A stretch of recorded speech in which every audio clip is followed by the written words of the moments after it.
Olha, nesta aula nós vamos falar sobre campos cruzados e o efeito Hall.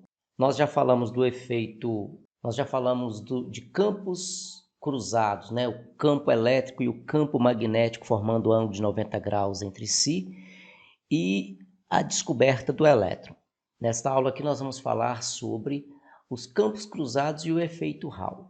Nós vamos ver o que é esse efeito Hall, mas já adianto o seguinte: com a aplicação do efeito Hall, nós vamos tirar alguma informação bem interessante para a ciência de materiais. Veja bem, uma das aplicações desse efeito Hall é verificar se os portadores de carga de um determinado material, se é positivo ou se é negativo. Então, eu vou pegar um material, vou verificar se os portadores de cargas desse material é positivo ou negativo.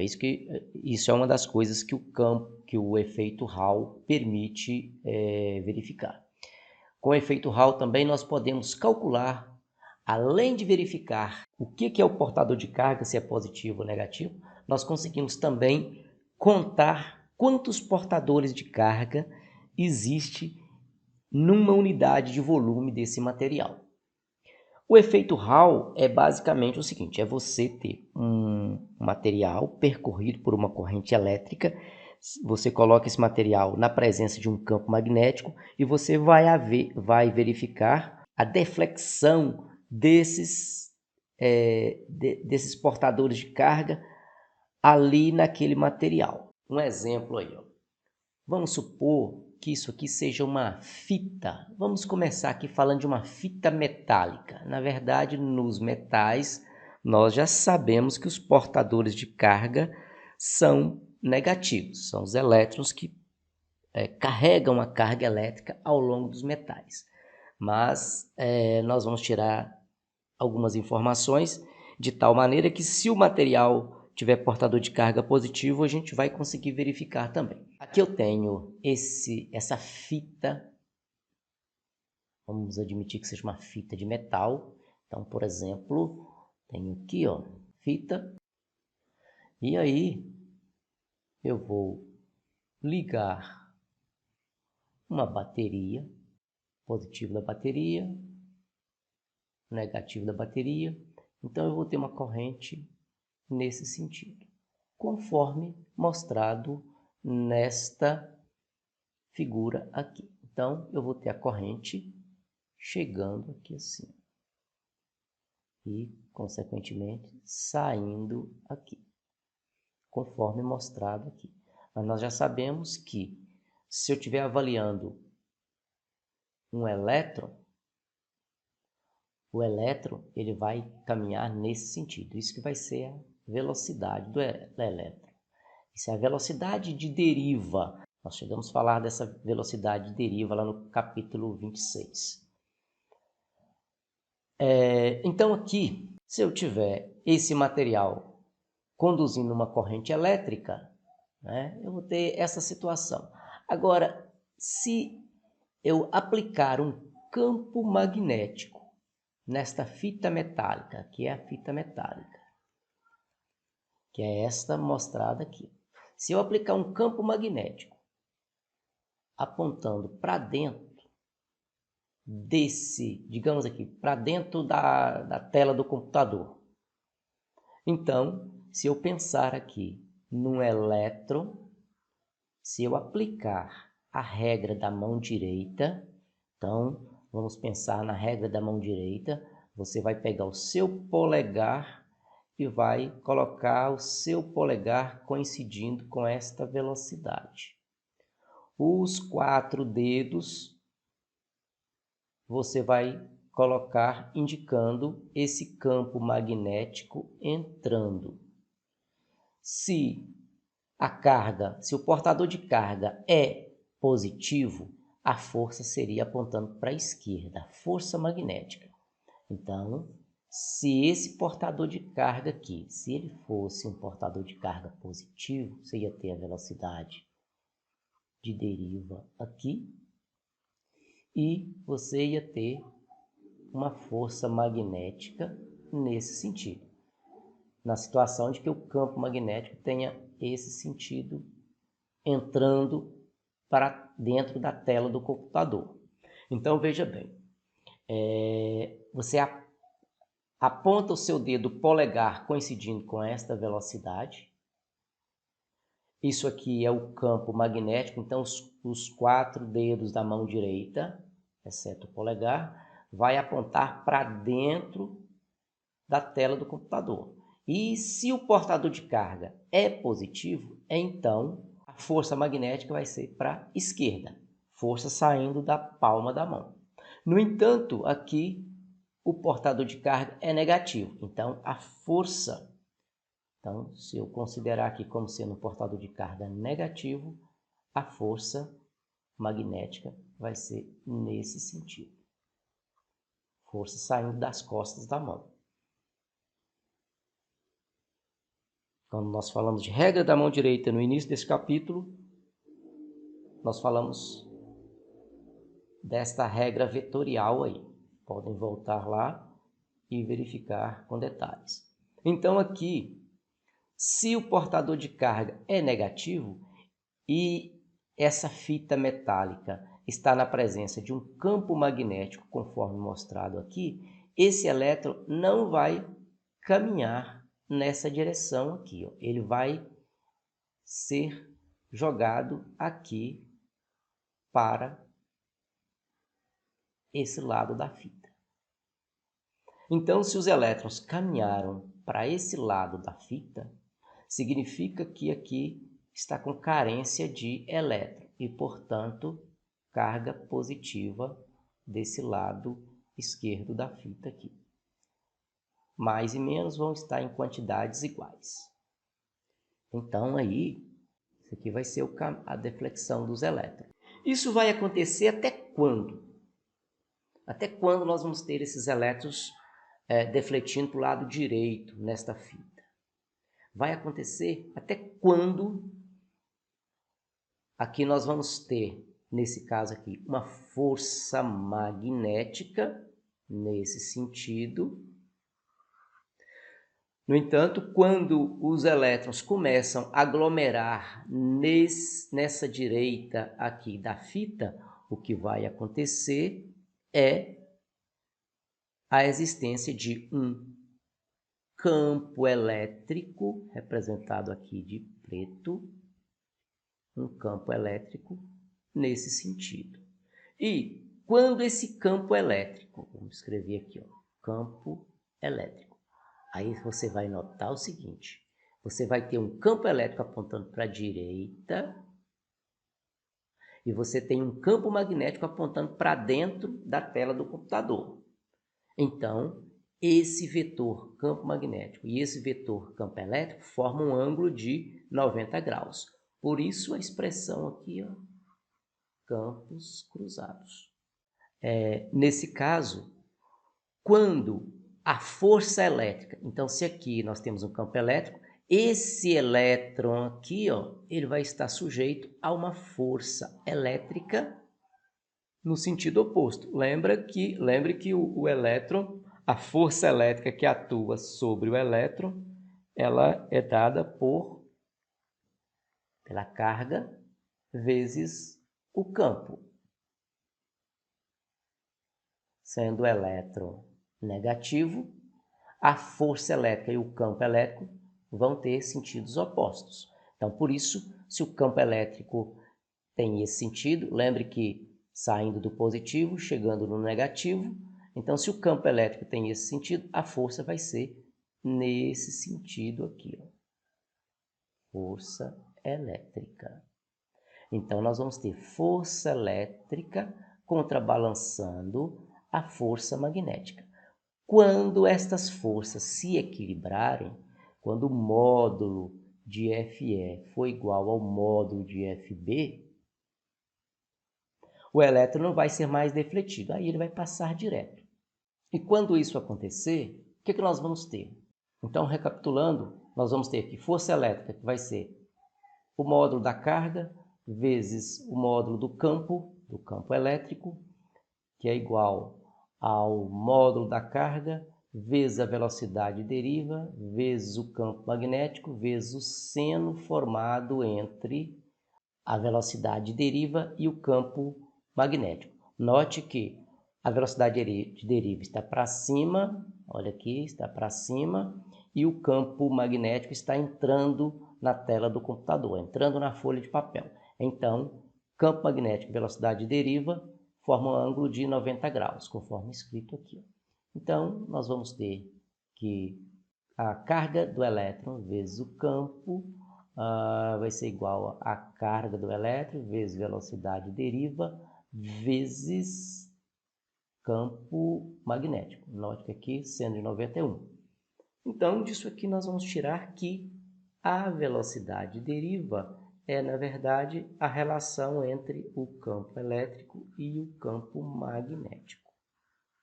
Isso foi dito para portador de carga negativo.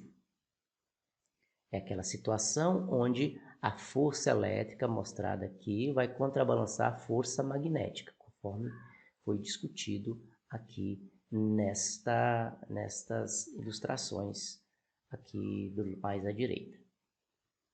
Então, nesse caso, quando contrabalançar força elétrica e força magnética, nós vamos ter velocidade de deriva como sendo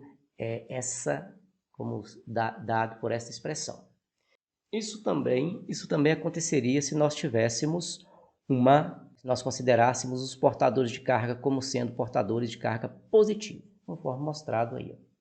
A diferença é que ao invés do elétron caminhar nesse sentido, o próton iria caminhar nesse sentido. E aí nós íamos ter um acúmulo de carga positiva desse lado. Se você usar a regra da mão direita, veja bem, velocidade para baixo, coloque o polegar apontando nesse sentido aqui, represente com os 4 dedos o campo magnético entrando na folha de papel. Então você vai indicar com os 4 dedos esse vetor entrando na folha de papel e vai indicar com o dedo polegar esse sentido de velocidade aqui. E logo nós teríamos um acúmulo de carga positiva aqui na direita, ao invés de ser carga negativa aqui à direita, conforme mostrado aqui na figura da esquerda. Então, nós teríamos da mesma forma a relação dizendo que a velocidade de deriva vai ser o módulo do campo elétrico sobre o módulo do campo magnético. Certo? Acontecer a mesma coisa. Vamos então ver como é que a gente verifica se o portador de carga é positivo ou se o portador de carga é negativo. Vamos fazer essa análise aí. Então, para fazer essa análise, você vem aqui, ó, vamos pensar aqui na nossa fita. Vou pensar nesse caso aqui. Eu liguei aqui, ó, a bateria.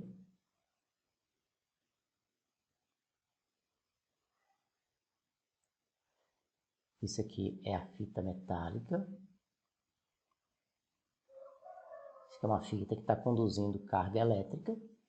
E aí vamos admitir, então, que nós tenhamos um portador de carga. Aqui está o nosso portador de carga.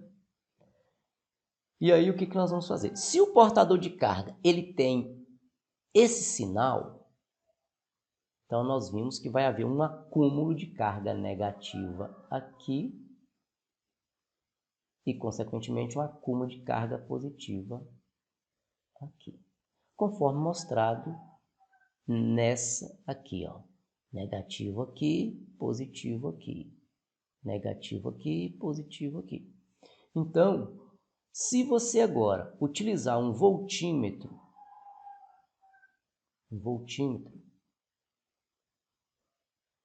e se você ligar esse voltímetro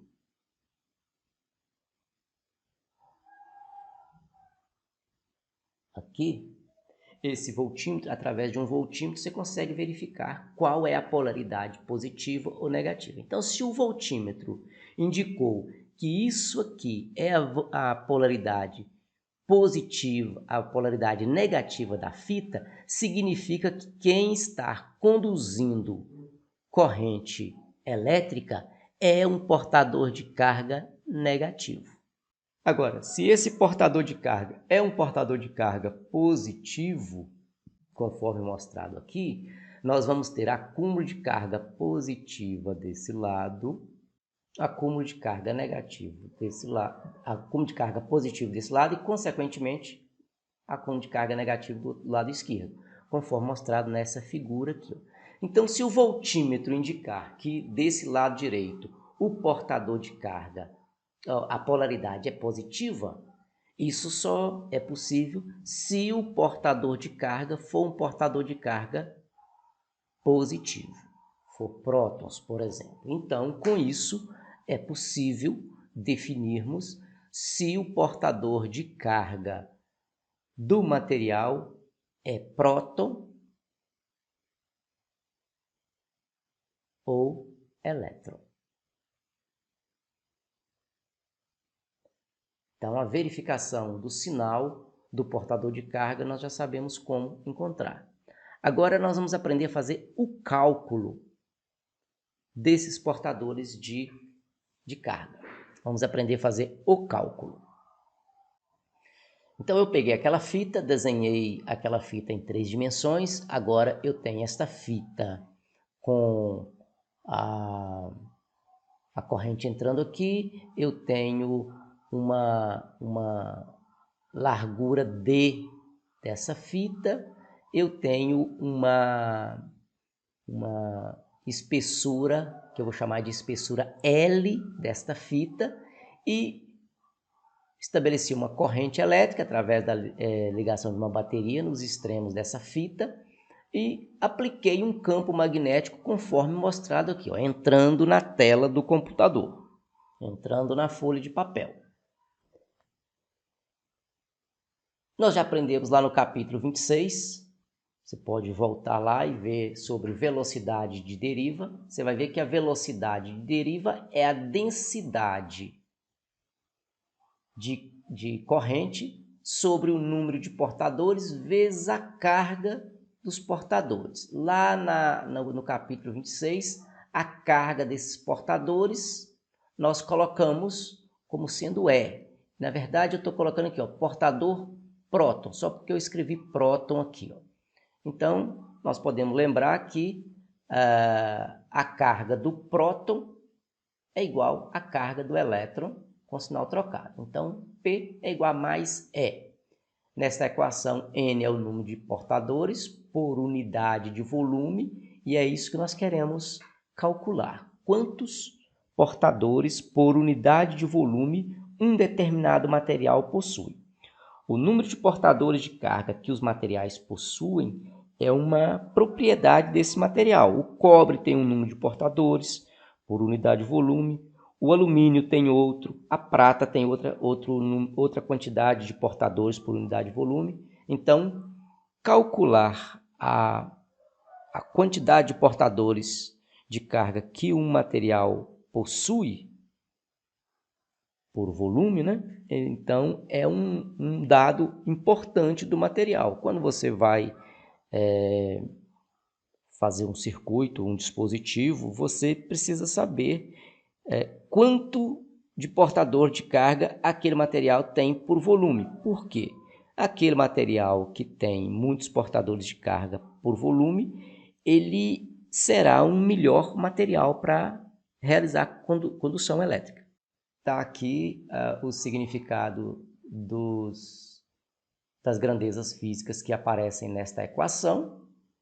Está aqui a fita que conduz a corrente elétrica. Aqui eu estou assumindo que o portador de carga é positivo, por isso que eu coloquei N vezes J sobre N vezes P. Na verdade, esse P é o mais E. Nós vamos substituir isso já já.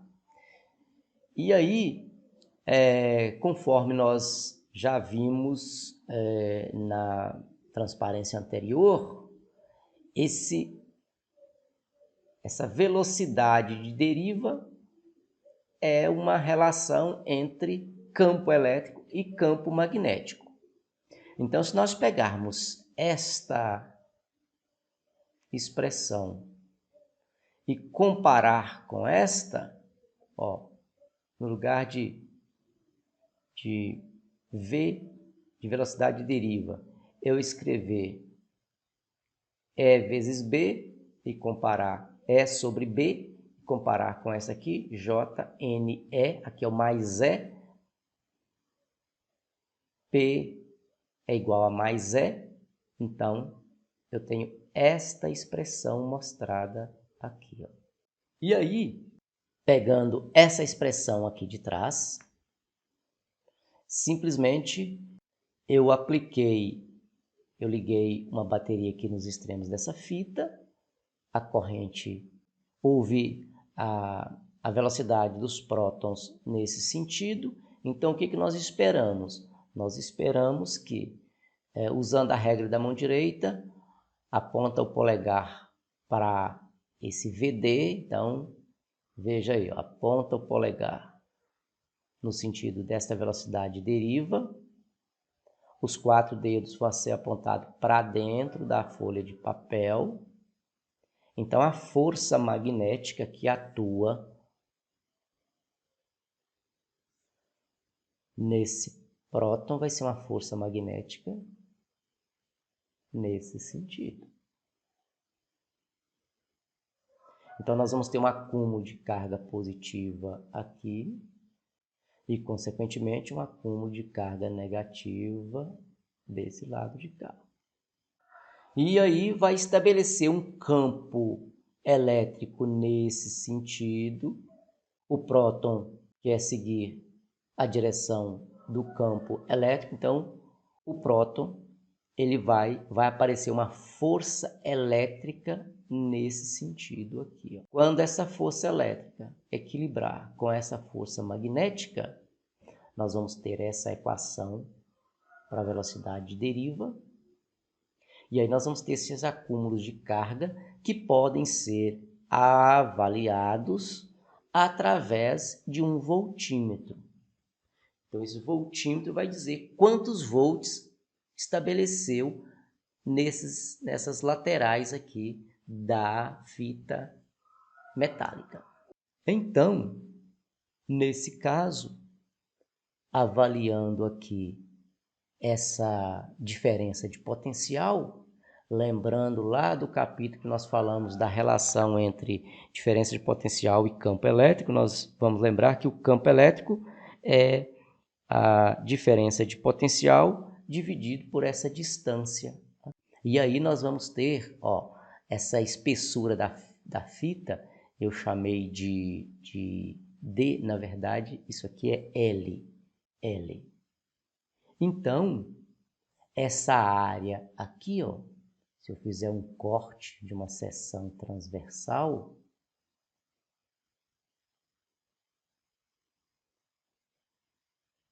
essa área é D vezes L. Corrigir aqui, ó, D vezes L. Então, o que nós vamos ter? Nós vamos ter que o campo elétrico é V sobre D. Volte lá na relação entre campo elétrico e diferença de potencial. Então, essa diferença de potencial que estabelece aqui vai fazer aparecer um campo elétrico, né, no caso apontando para a esquerda.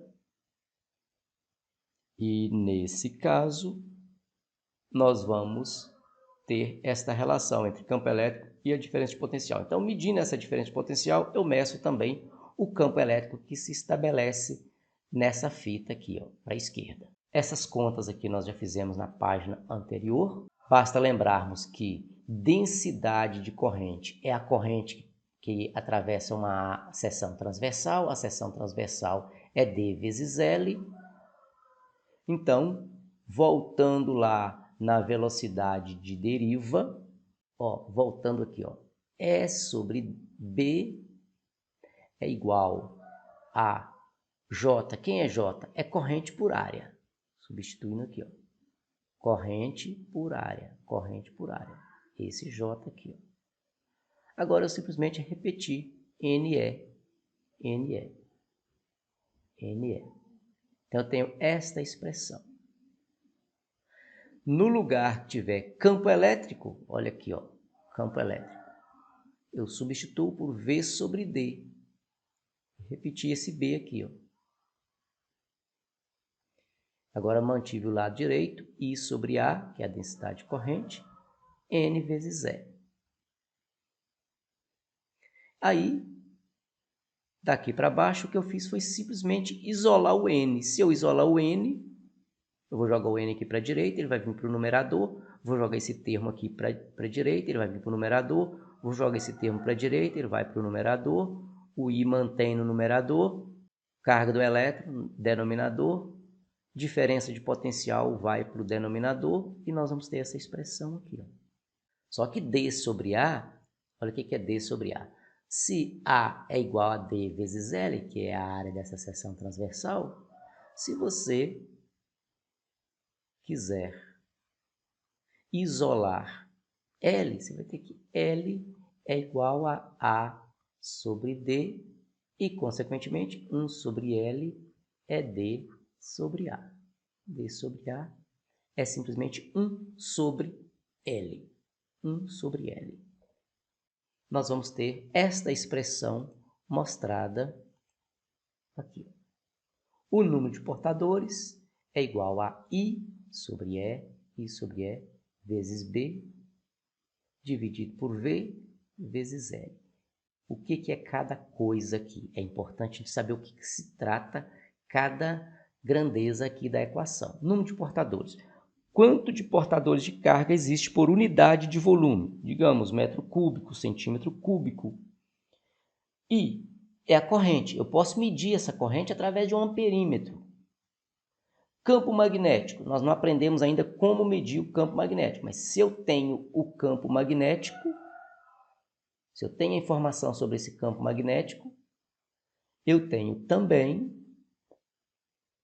eu consigo calcular o número de portadores. Então, se eu tenho a corrente, o campo magnético, já sei qual é a carga do elétron. Usando um voltímetro, eu meço essa diferença de potencial. Meço essa diferença de potencial aqui, ó. Então, se eu tenho um voltímetro, eu meço a diferença de potencial, conforme visto aqui. Se eu tenho um paquímetro, eu sei qual é a espessura da fita, espessura L. Então, através desses parâmetros, eu consigo calcular quantos portadores de carga existe para uma unidade de volume do material. Então, aqui está, portanto, o cálculo do número de portadores de carga de um determinado material.